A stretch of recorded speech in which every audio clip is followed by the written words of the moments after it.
Hello everyone, have you ever had a tape measure where a thing came all the way out and it was stuck and you couldn't get it back in, it wouldn't roll back up? Well, it's a pretty easy fix, no need to throw it away and buy an expensive new tape measure, which by the way, I have a review of tape measures if you're interested in that. But we can fix this in just a few minutes. Stay with me, and if it helps you because you need to fix your tape measure, please hit that like button for me. Thank you.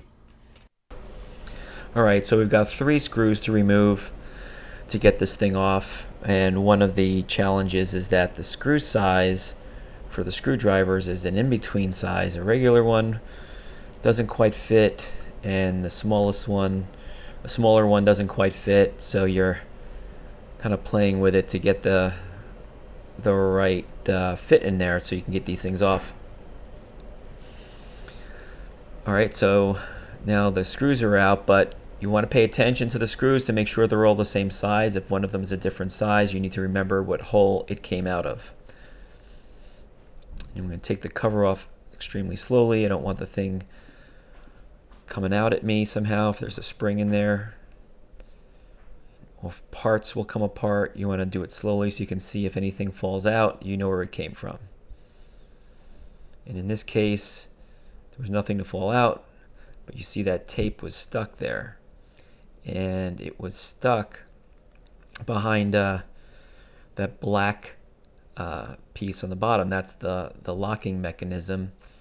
So when the tape came all the way out, it got to a point where the tape narrowed and it was able to get caught on that black piece.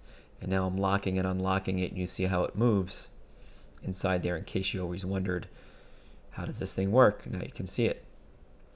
So right now this thing is wanting to wind right back up. The spring is tight, it's wanting to go. I don't want to wind it up right now. I'd rather just get the cover back on first and then let it wind itself up. So I'm going to insert it back properly with the tape partially rolled in, just about a foot, if that, and making sure that the tape is lined up beneath that little black piece, which I'll show you again later in the video. And now I'm holding it together, and I'm going to lock it, so that way I can get the screws in without having to hold that tape back with my hand, preventing it from rolling up. So now we're going to put the screws back in and hand tighten them, because the bit that I had for my cordless wasn't going to fit properly. I didn't want to strip the screws. Plus, in a situation like this, you're probably just better off hand tightening anyway so you don't strip anything. Okay, so now we're done, and I want to wind this thing up, but you know, I've got it bent a few different times, so I want to do it slowly so that way it goes in straight and you can see it coming back in pretty easily. It's going to twist it a few times so that way it can get in properly, and it's not hesitating at all. It's going straight in every time I release the lock button. Okay, so there you go. It zips right back in.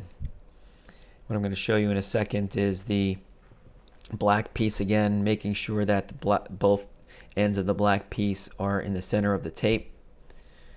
You probably can't really see it in there. There's no light, but that needs to be centered properly. If it's not, it's going to feel like it's stuck and it won't roll back in again.